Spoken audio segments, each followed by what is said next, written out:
Ever since 5.0, the true final update for Splatoon, we got the ability to play every single Shifty station in private battle.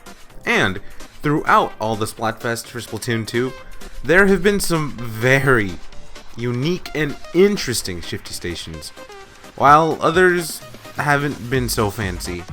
So, I'm going to rank them from worst to best. So let's get started. To start off and kill multiple birds with one stone and hopefully make this video shorter, in 24th to 18th place we have Wayside Cool, The Secret of Splat, Goose Sponge, A Swiftly Tilting Balance, Windmill House on the Pearlie, Zone of Glass, and the Maze Dasher. So the reason why these stages are low on the list is because I find them a little bit simple in design, and I say that because an example is Wayside Cool.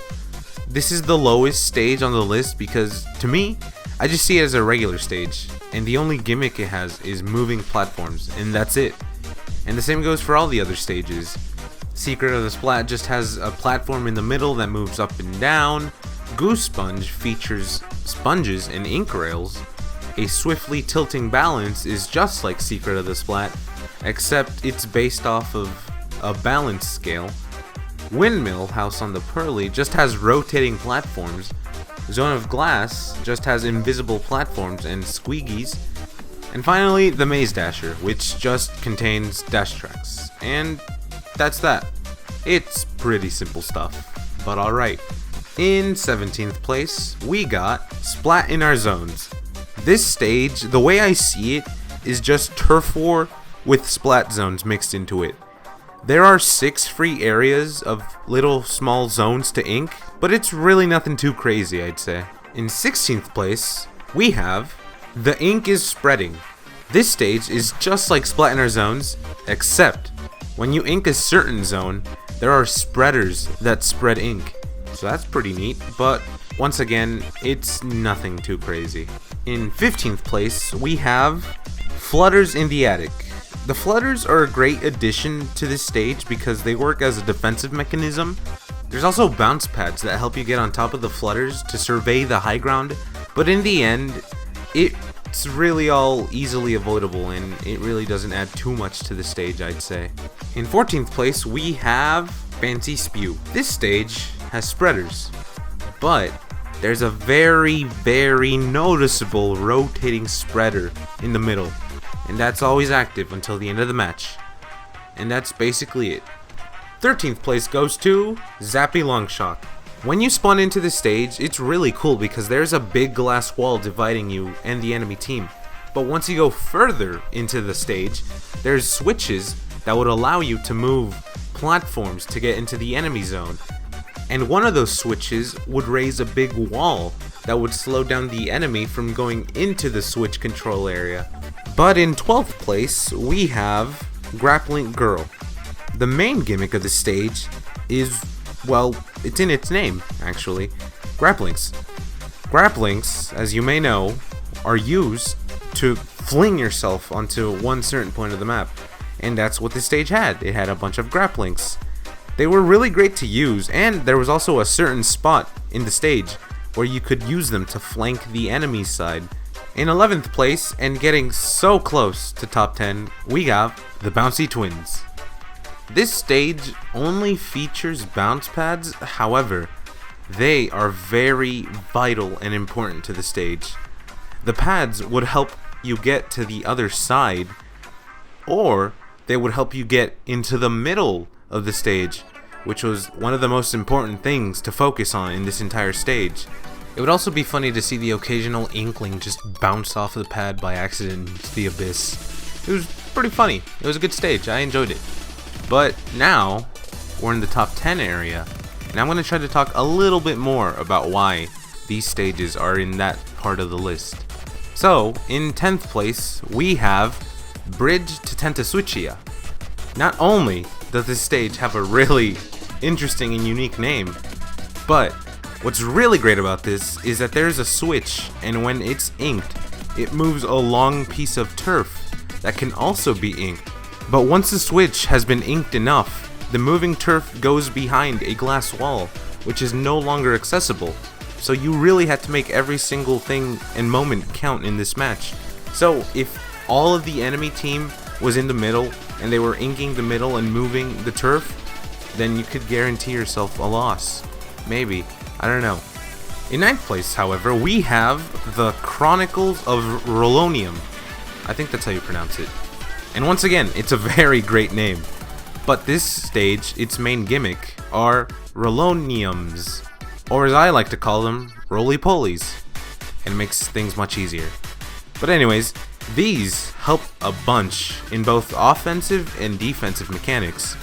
Let's say there was an enemy coming onto your side, and a roly-poly spawns in. What do? You shoot the roly-poly, you scare away the enemy team. Easy peasy, right? Or maybe an enemy is very far away and you can't reach them with your main weapon, so what do? You shoot the roly-poly at them and it hits them. There was also a certain spot in the stage in which you could put up ink walls and use the roly-polies to keep enemies out from your side. So I gotta say, this stage was pretty cool. I actually enjoyed it a lot. But now, 8th place, we got Railway Chillin. This stage, I do believe so, is the only stage that has ever featured ride rails instead of ink rails. And you guys know what the difference between the two, right? Ink rails, you can only swim through them, while ride rails, you could swim and stand and shoot on them. The ride rails were also the only way of getting into the center of the platform. So if you took the center, easy peasy win, am I right? Well, not really, but all I know is that the ride rails were really cool, and I like the ability to finally be able to actually use them in an actual turf war. But alright, 7th place, we have Gusher Towns. The main feature for this stage were gushers. Not the candy, but these. And these gushers were also a very important factor to the stage. The gushers would allow players to reach high points or block off certain areas of the stage. So, if you and your team claimed all the gushers in the opponent's area, you would guarantee a win every single time, because they would be stuck and have nowhere to go other than around or through them or just wait. I mean, that's what happened to me twice actually, in a row, when I got a times 100 and a times 10 back to back. It was a pretty great moment. If you guys haven't seen it, you should check it out. But moving on, in 6th place, we have the switches. This stage has an attack and defense feel to it because of the main gimmick, the switches. The switches contain a very big role to how well the matches goes, because on both sides of the map, there is a switch that controls a main gate, which grants access to go deeper into the other team's base. So if you lost control of your switch, your team is as good as dead. But you didn't have to worry about that, because you could regain access to the switch, and you could maybe get a comeback with it. And now in 5th place, we have Sweet Valley Tentacles. This stage has the same attack and defense feel like the switches does. However, instead of ink switches, we have these giant tentacle things that we had to Splat. I don't know what to call them, so I'll just call them tentacles, because I mean, they look like tentacles. But the thing is, with these, unlike the switches in which you could regain control of an area, in Sweet Valley Tentacle, as soon as you lost one, there would be no way you could regain the walls controlled by the certain tentacle. So it would be lost for the entire match, and it would allow the enemy to gain easier access to your side. This was a pretty good stage. And in 4th place, we have the bunker games. What's really great about this stage is that it feels once again like Splat zones, but with a twist. And I say that because when the bunker domes come down and block off the sides and the center of the map, you gotta hope that your team inked the most in the blocked off area. However, if you manage to get into the center where it's blocked off with someone else from the enemy team, then you better hope you're good at 1v1s, because you're gonna have to fight off for that good chunk of turf in the center. And alright, now the time has come. We're in the top 3 section, the moments of truth. In 3rd place, we have Cannon Fire Pearl. This stage features something that was really fun to use, and that is ink cannons. The addition of ink cannons makes this stage really chaotic, especially considering there's 3 cannons, one in the center and one on each side of both teams. This stage is probably one of the most chaotic stages out there because the layout of it is pretty flat in the middle, with some walls to hide from the ink cannons. My only wish though was for the ink cannons to have a little bit bigger of an area of effect with the final explosion. Nonetheless, it was really great to use ink cannons in Turf War against other inklings and just splatting anyone who gets in your path. But anyways, second place, we have Furler in the Ashes. I think that's how you say it. I really don't know. This stage is one of the greats because it has a bunch of things going for it. First off, it's got a bunch of furlers everywhere, especially the ones that make a really long bridge to get to the other side of the stage. Secondly, the stage layout is all over the place. It's just a bunch of little tiny islands with water everywhere. But speaking of water, thirdly, we have a water level that drops, which reveals even more turf. I say Furler in the Ashes feels like a huge stage because of its crazy layout, and the furlers really help you navigate through the map. And as soon as you thought that was it, all of a sudden the water levels drop to reveal even more turf. And that right there is why I have it in second place. But now, we have first place. The best stage of all the Shifty Station stages. And as much as I didn't want to put this in first because it would seem a little bit too obvious, I just couldn't resist. And that stage is...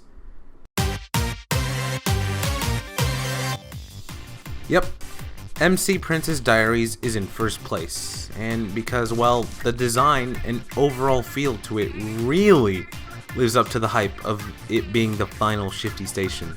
And for once, in the 24 Shifty stages there have been, we finally get out of the dark area where all of the other Shifty stations have taken place in, and go to the area of the final boss in Octo Expansion. But let's move on from that and talk about the stage design. MC Princess Diary, at first when you see it, it has a very standard design, with some high grounds and a ditch on each side of the teams, and the area in the center, which is always the main battlefield. But the unique gimmick of this stage is the one and only Hyper Bombs. The Hyper Bombs are a great addition as their purpose serves, once again, to turn into an attack and defense style of gameplay.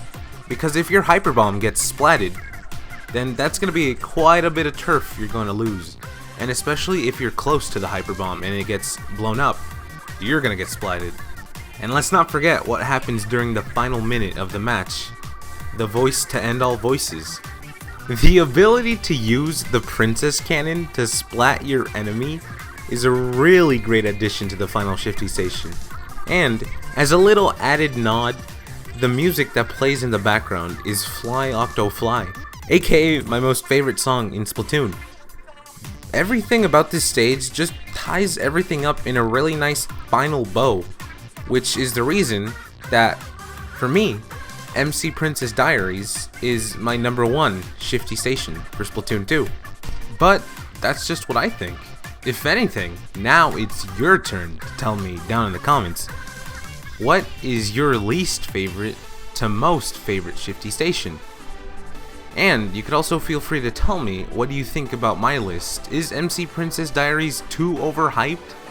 Does it deserve last place? Does Waste Slide Cool deserve first place as the best Shifty Station? I don't know. There's probably someone out there who thinks that. But there you go. There is my list of my least favorite to most favorite Shifty Stations. Or worst to best, as most people would say.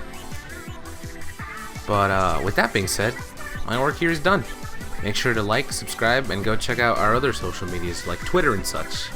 Also, if you were wondering, I'm finally back from my camping trip, so get ready for more vids and streams. So make sure to hit that bell to get notified. And with that being said, I am out of here. Peace.